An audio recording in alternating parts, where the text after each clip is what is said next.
then I kind of asked the next question, how is it organized? And I started to realize that there is the equivalent of a transnational corporation, which is a secret society network which these families control. The headquarters, certainly an operational level, appears to be in Europe, and it works exactly like a transnational corporation. The headquarters is in Europe, and in each country is like a subsidiary company. Chemical, electromagnetic, war on the body is designed to stop it as best they can accessing and being affected by these changing frequencies. It's almost more important than more power. It's actually defending the power they've already got, because this consciousness shift out of the limited pyramidal, out of the limited structure, which is all left brain. Once we move out of that, the structure falls, because this is our perception out of here is holding the bloody thing together. It's just, mate, sorry. Sorry, can we hold up? That's right. Still pushed and pushed and pushed and pushed, where you have kids up to the age of 2 having 25 vaccinations. I mean, you know, get the neocortex involved here. 25 vaccinations in a immune system that is still developing, and a brain that's still developing. I mean, over here, please. But when you see these ridiculous, ludicrous things, and they're still being pushed with no so the English language, as you say, is the dominant language in the world.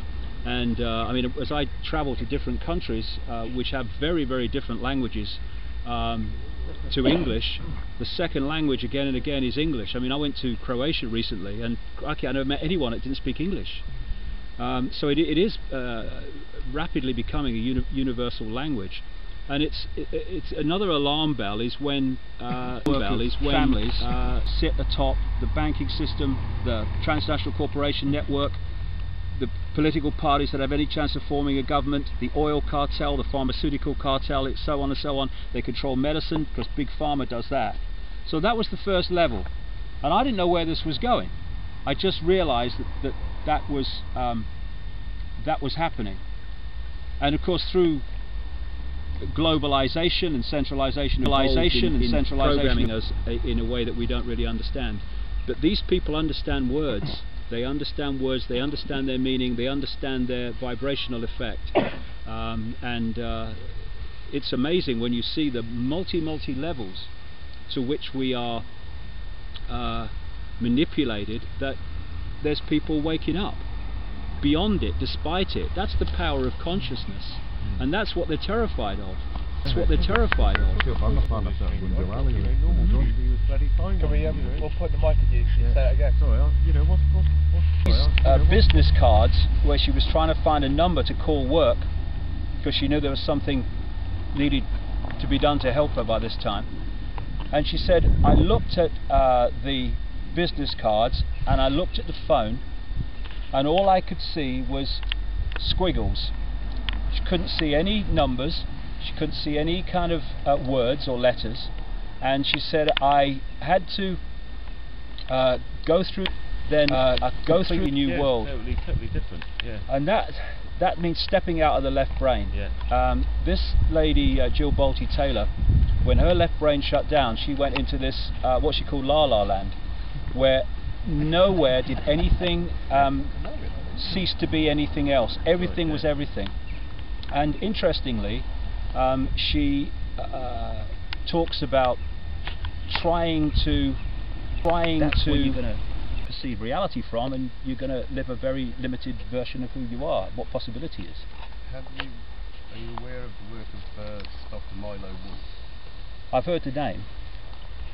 Because he's saying that there is a standard time, and it is dictated by the speed with which an incoming wave, when it meets the wave centre, it rotates to 720 degrees and then moves outwards again. Time is a key part of the disconnecting structure, because consciousness is no time, it's just now.